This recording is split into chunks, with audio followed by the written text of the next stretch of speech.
I'm drawing an interior scene of the Opera Comique in Paris. The sweeping curves of these balconies is probably the key visual element of this scene. So it's important they're completely right. Now I've drawn my pencil underdrawing by gridding my reference photo and gridding the paper. So it's been a very methodical mapping out, seeking to get it completely accurate, because anything not quite right will stand out. It's not that we notice that it's right, but we notice if it's not right. And so all of these curves have been very carefully plotted before I start with the ink. But even then, with the ink, it's important not to trace over the lines. I still actually reference the photo as if the pencil lines weren't there, and use them simply to help me become even more accurate when I draw it then in ink.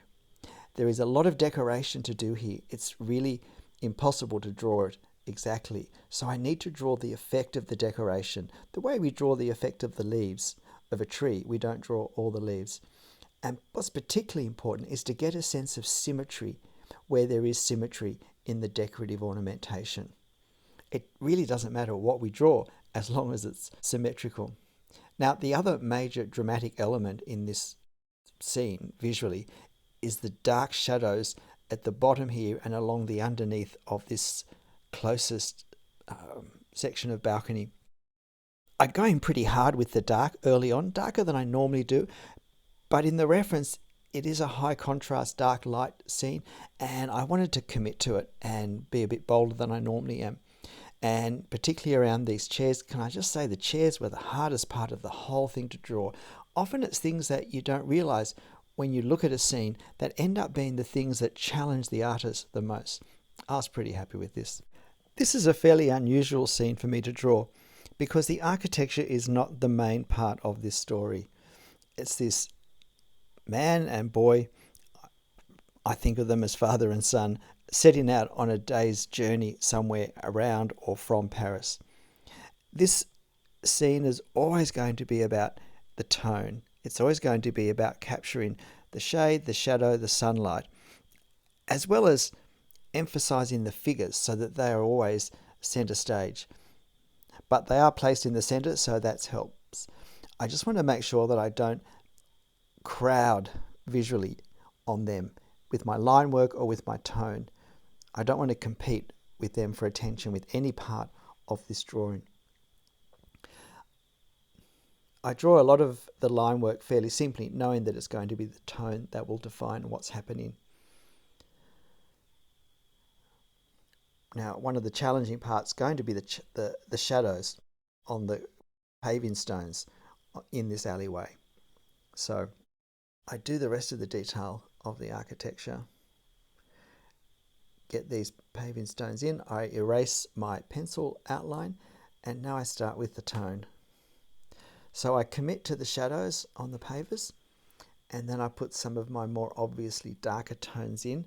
It's always good to establish darks fairly early on, especially if we're fairly confident of how dark they are. And then I work my midtones. The temptation with midtones is to do too much in the same tone. Tone work is all about contrast, so we want to avoid too much of one tone in the one place together, particularly midtones, because they just look boring and flatten out the scene. So at some point I stop watching my reference photo and I just keep working at creating some visual drama through contrast in the overall picture. And then it's done. This drawing is also a bit different for me in that it's a very aerial panoramic view of Paris. Now, in the front here, there's obviously more detail than we're going to draw further back. And I'm using a heavier pen, a 0.3mm pen for these details. Now, there are some bare winter trees in the front, which are always a challenge. I always resist the temptation to draw the building and then just draw the branches in front. I think it's important always to draw the tree and then to draw the building coming in behind so that the tree clearly sits in front, because we don't see all the building, so we shouldn't draw all the lines. And once this front building's committed, it's not as difficult to draw the buildings going further back, because in fact we don't see that much of them. It's mostly roofs, and I'm more suggesting the general shape of Parisian rooftops with this. It's important to get the perspective and the foreshortening correct though. I want to make sure that the roofs that we see become narrower and narrower as they move back until they really just become lines. The Eiffel Tower is always a challenge. It's the simplest shapes that are the hardest because we have to get them right. Again, now I erase the lines and then I start with the tone work. Try to work out some of the darker shades in the front because I need to use lighter shades going towards the back to help them sit in the background. Darker shades come forward, lighter shades move back. So I always have to do this juggling act, taking into account, of course, the local colour as I do this. So I do a little bit here and there all over the place just to get a sense of the overall tonal pattern that I want to work with. And then I start to pay attention to what the reference actually shows as well. And look, for just about the first time ever, I decided to put tone in the sky.